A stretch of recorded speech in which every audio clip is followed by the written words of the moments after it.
कष्ट। अक्सर भगवान से कष्ट की समस्या के बारे में तरह तरह के प्रश्न पूछे जाते थे। ये प्रश्न शैक्षिक नहीं बल्कि निजी हुआ करते, क्योंकि अक्सर दुख के क्षणों में ही लोग उनसे दिलासा लेने आते थे। उन्हें महर्षि के मौन प्रभाव से ही असली सांत्वना मिलती, परंतु वे सैद्धांतिक प्रश्नों के उत्तर भी दिया करते। अक्सर वे उत्तर प्रश्नकर्ता को इस ओर ले जाते कि वह देख सकें कष्ट किसे हो रहा है, वह कौन है जिसे संदेह हो रहा है, क्योंकि आत्मा कष्ट से परे है और इसके साथ ही संदेह से भी परे है। कई बार वे यह भी कहते कि जिस चीज से व्यक्ति अपने अज्ञान की अवस्था से असंतुष्ट होता है और आत्मा की तलाश करना चाहता है, वह उसके लिए लाभदायक है और अक्सर कष्ट उसके लिए यही कार्य करता है। भगवान, आत्मा का आनंद सदा तुम्हारा है और आप पाएंगे कि आप इसे आसानी से पा सकते हैं। दुख का मूल कारण बाहरी संसार में नहीं, आपके भीतर बसे अहं में है। आप अपने पर सीमाएं लगाते हो और स्वयं ही उनसे उठने का संघर्ष करते हो। अहं ही सारी अप्रसन्नता का मूल है। इसी से आपकी सारी समस्या आती है। आपको जीवन की घटनाओं में दुख का कारण खोजने से भी नहीं मिलेगा, क्योंकि असली कारण तो आपके भीतर है। आपको बाहरी वस्तुओं से जो प्रसन्नता मिलेगी, वह भला कितनी देर तक बनी रह सकती है।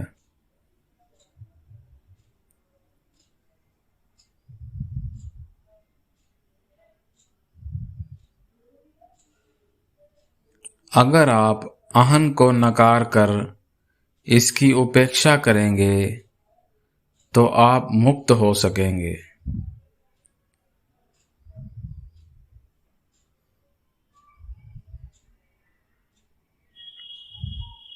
अगर इसे स्वीकार किया तो यह आप कई तरह की पाबंदियां लगाकर आपको उनसे ऊपर उठने के संघर्ष में उलझाकर रख देगा।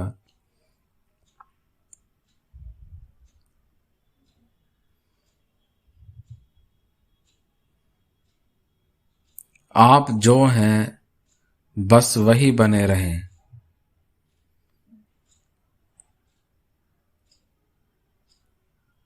आप जो वास्तव में हैं बस वही बने रहें। यही अपने भीतर बसे परमानंद को पाने का उपाय है, जो सदा से आपका रहा है। एक बहुत ही प्रिय और सरल भक्त ने अपने इकलौते पुत्र को खो दिया। उसका बच्चा 3 वर्ष का था। अगले दिन वह अपने परिवार के साथ आश्रम में आया। भगवान ने कहा कि मन का प्रशिक्षण दुखों से उबरने का साहस और धैर्य देता है,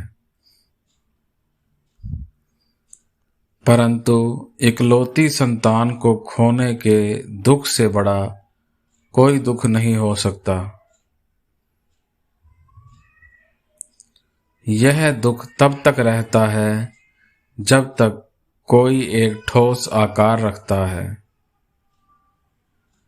अगर वह स्वयं को उससे परे देख सके तो उसे पता चल जाता है कि आत्मा शाश्वत है, वह कभी नहीं मरती।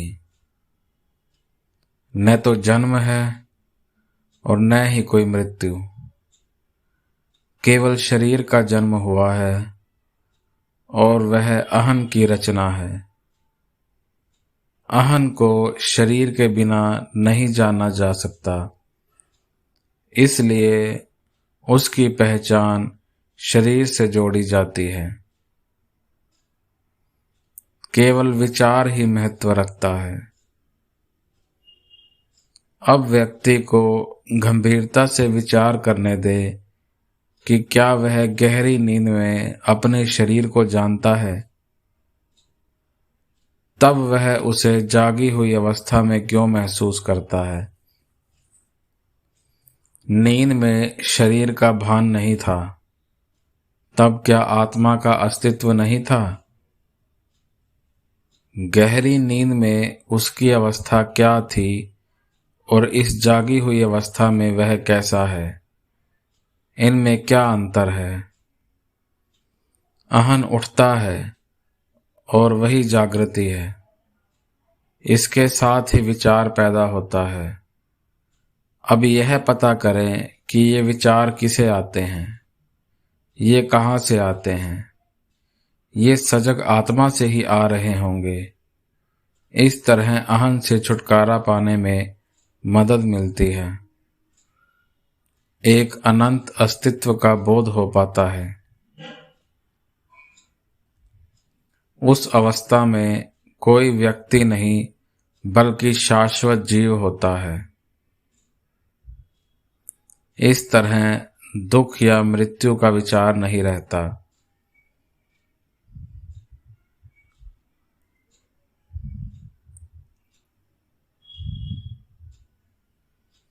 अगर एक इंसान को लगता है कि उसका जन्म हुआ है तो वह मृत्यु के भय से बच नहीं सकता। उसे यह पता करने दे कि क्या कभी उसका जन्म हुआ या कभी आत्मा का जन्म होता है। उसे पता चलेगा कि आत्मा का अस्तित्व सदा होता है और शरीर ही जन्म लेकर विचार में मग्न होता है। विचार का पैदा होना ही सारे उत्पाद की जड़ है। यह पता करो कि ये विचार कहाँ से पैदा हो रहे हैं और तब आप सदा बनी रहने वाली आत्मा में स्थित होकर जन्म के विचार व मृत्यु के भय से मुक्त हो सकेंगे।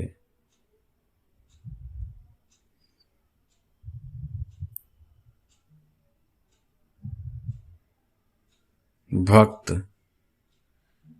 यदि हमारे किसी प्रिय की मौत हो जाए तो मन में शोक होता है। क्या हमें सबको एक समान भाव से प्रेम करना चाहिए या किसी को प्रेम नहीं करना चाहिए ताकि इस शोक से बचा जा सके। भगवान, यदि हमारे किसी प्रियजन की मृत्यु होती है तो जीवित रहने वाले को बहुत शौक होता है। शौक से छुटकारा पाने के उपाय यह नहीं कि आप जीना ही छोड़ दें। जब आप शौक करने वाले को ही मार देंगे तो शौक करने के लिए कौन रहेगा। अहं को मरना ही चाहिए, यही एकमात्र उपाय है। आपने जो विकल्प दिए वे लगभग एक ही हैं। जब सभी एक आत्मा में लीन हो तो किसे प्रेम करें या किससे घृणा की जाए।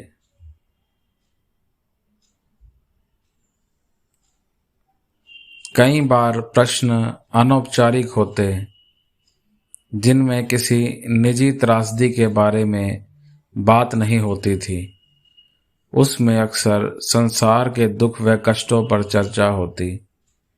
ऐसे मामलों में सवाल भी उन लोगों की ओर से ही आते थे जो अद्वैत के सिद्धांत को नहीं जानते थे या जिन्हें आत्मानुसंधान के पथ पर चलना नहीं आता था। प्रश्नकर्ता, संसार में कई तरह की महामारियां और रोगों ने आतंक फैला रखा है। इनके पीछे क्या कारण हो सकता है? भगवान, यह सब किसे दिखाई देता है? प्रश्नकर्ता, ऐसा कहने से बात नहीं बनेगी। मुझे तो अपने चारों ओर कष्ट दिखता है। भगवान, आप नींद के दौरान संसार और इसके कष्ट के प्रति सजग नहीं थे, परंतु आप अपनी जागृत अवस्था में ऐसा महसूस कर रहे हैं। उसी अवस्था में रहें जिसमें ये बातें आपको प्रभावित नहीं करती। जब आप संसार के प्रति सजग नहीं होंगे, यानी जब आप अपनी आत्मा की तरह निद्रालीन रहेंगे, तो ये कष्ट आपको प्रभावित नहीं करेंगे। इस तरह मन को भीतर की ओर मोड़ें और आत्मा को खोजें। इस तरह संसार और इसके कष्ट दोनों का ही अंत होगा। प्रश्नकर्ता, परंतु यह तो स्वार्थ होगा। भगवान, यह संसार आपसे कहीं बाहर नहीं है। आपने स्वयं को शरीर से जोड़ रखा है। आप जगत को अपने से बाहर देखते हैं, इसलिए आपको ये कष्ट प्रत्यक्ष दिखते हैं। परंतु ये संसार और इसके कष्ट असली नहीं हैं। ये सत्य नहीं है। इस सत्य को जानो और असत्य भावनाओं से छुटकारा पालो। प्रश्नकर्ता ऐसा नहीं करना चाहता था। वह बार बार कष्टों और उन्हें दूर करने वालों का संदर्भ देने लगा। प्रश्नकर्ता, अनेक महापुरुष और संत संसार में मौजूद हैं। क्या वे संसार के कष्टों को दूर नहीं कर सकते? भगवान, ऐसा इसलिए है क्योंकि वे अहं पर आधारित है। यदि वे आत्मलीन होते तो यह एक अलग बात होती। इस भौतिक जगत को परम सत्य मानते हुए ही प्रश्नकर्ता ने अप्रत्यक्ष तौर पर पूछा कि जो लोग आत्मलीन हैं, यदि वे इस असत्य को सत्य जान लें तो क्या होगा? प्रश्नकर्ता, महात्मा मदद क्यों नहीं करते? इस बार भगवान ने प्रश्नकर्ता के स्तर तक आकर उत्तर दिया। भगवान, आप कैसे कह सकते हैं कि वे नहीं जानते? सार्वजनिक भाषण, बाहरी गतिविधि आदि महात्मा के मौन से बढ़कर नहीं है। वे अपने मौन के माध्यम से ही दूसरों से अधिक प्रयत्न करते हैं। अब प्रश्नकर्ता ने व्यवहारिक बिंदु पर आते हुए पूछा, भीतरी खोज की बजाय बाहरी गतिविधि होनी चाहिए। तब भगवान ने इस दृष्टिकोण को नकार दिया। प्रश्नकर्ता, हम संसार की दशा को सुधारने के लिए क्या कर सकते हैं? भगवान, अगर आप पीड़ा से मुक्त होंगे तो संसार में कहीं भी पीड़ा नहीं होगी।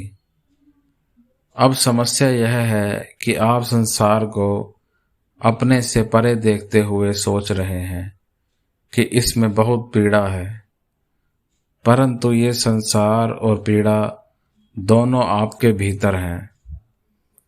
अगर आप भीतर की ओर मुड़ेंगे तो आपके लिए कोई पीड़ा नहीं रहेगी। प्रश्नकर्ता, ईश्वर तो संपूर्ण है, उन्होंने इस अधूरे संसार की रचना क्यों की? एक काम से लेखक की प्रकृति झलकती है, परंतु इस मामले में ऐसा क्यों नहीं है? भगवान, क्या आप ईश्वर से भिन्न हैं कि आपको ऐसा सवाल करना चाहिए? जब आप स्वयं को देह मानेंगे तब तक आपको यह संसार अपने से बाहर दिखता रहेगा, परंतु आपको यह अधूरा दिखता है। आपको यह अधूरा दिखता है, परंतु ईश्वर और उनकी रचना पूर्ण है। अपने शरीर या अहं के साथ जुड़ी पहचान की वजह से आप इसे अधूरा जानते हैं। प्रश्नकर्ता: आत्मा ने स्वयं को इस दुखी संसार के रूप में क्यों प्रकट किया? भगवान: ऐसा इसलिए हुआ ताकि आप इसे देख सकें। आपकी आंखें स्वयं नहीं देख सकती, परंतु अगर आप उनके आगे एक शीशा रख दें तो वे स्वयं को देख सकती हैं। सृष्टि दर्पण है, पहले स्वयं को देखें, तब आप शेष जगत को आत्मा के तौर पर देख सकेंगे।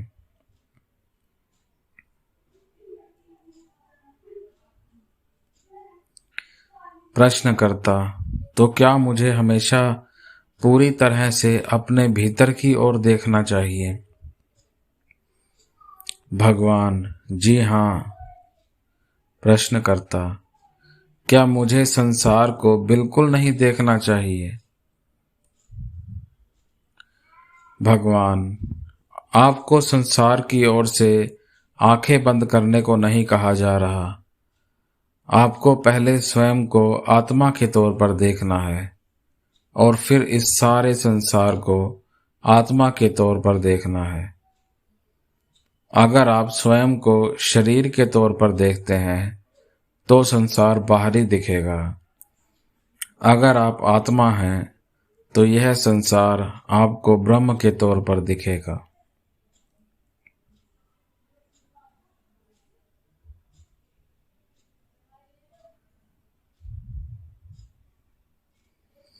समस्या यही है कि इस भौतिक जगत और शरीर को असत्य के तौर पर देखना बहुत कठिन है। भगवान ने निम्न वार्तालाप में इस बात को माना है। भक्त: मेरे दांत में दर्द है, क्या यह केवल एक विचार है? भगवान: जी हाँ। भक्त: तब मैं क्यों यह नहीं सोच सकता कि दांत में कोई दर्द नहीं है और इस तरह मैं अपना इलाज कर सकता हूँ? भगवान: जब कोई अपने विचारों में गुम हो या नींद में हो तो उसे दांत का दर्द महसूस नहीं होता। भक्त: परंतु यह फिर भी बना रहता है। भगवान: संसार की सत्यता के बारे में मनुष्य की धारणा इतनी पक्की है कि इसे आसानी से हटाया नहीं जा सकता, परंतु यह संसार उस मनुष्य से ज्यादा सत्य नहीं है जो उसे देख रहा है। भगवान ने चेहरे पर मुस्कान के साथ बात की जटिलता को समझाया। भक्त: इस समय चीन जापान युद्ध जोरों पर है।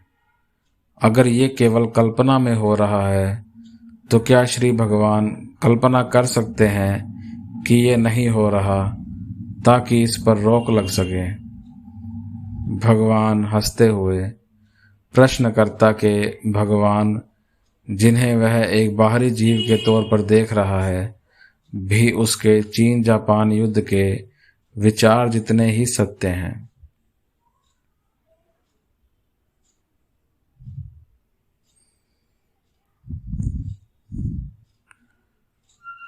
भगवान हंसते हुए: प्रश्नकर्ता के भगवान जिन्हें वह एक बाहरी जीव के तौर पर देख रहा है भी उसके चीन जापान युद्ध के विचार जितने ही सत्य हैं। अंततः एक कथन जो दर्शाता है कि कई बार श्री भगवान पीड़ा या कष्ट को भी अहं के जीवन के लिए जरूरी बताते थे। वे कहते थे कि कष्ट भी मनुष्य को आत्म साक्षात्कार के लिए प्रेरित करता है। भक्त: परंतु ये कष्ट होना ही क्यों चाहिए? भगवान: अगर कष्ट ना होता तो प्रसन्न होने की इच्छा कैसे पैदा होती? अगर यह इच्छा पैदा ना होती तो आत्मा के प्रति जिज्ञासा कैसे उठती? भक्त: तो क्या ये सारा कष्ट अच्छा है? भगवान: जी हाँ। प्रसन्नता क्या है? क्या स्वस्थ और सुंदर शरीर, नियमित भोजन आदि को प्रसन्नता कहा जाएगा? भले ही एक सम्राट की अच्छी सेहत हो, पर उसे भी अंतहीन समस्याओं ने घेरा हुआ होता है। ये सारे कष्ट केवल एक ही वजह से हैं, मैं एक शरीर हूँ। इससे मुक्ति पाना ही ज्ञान है।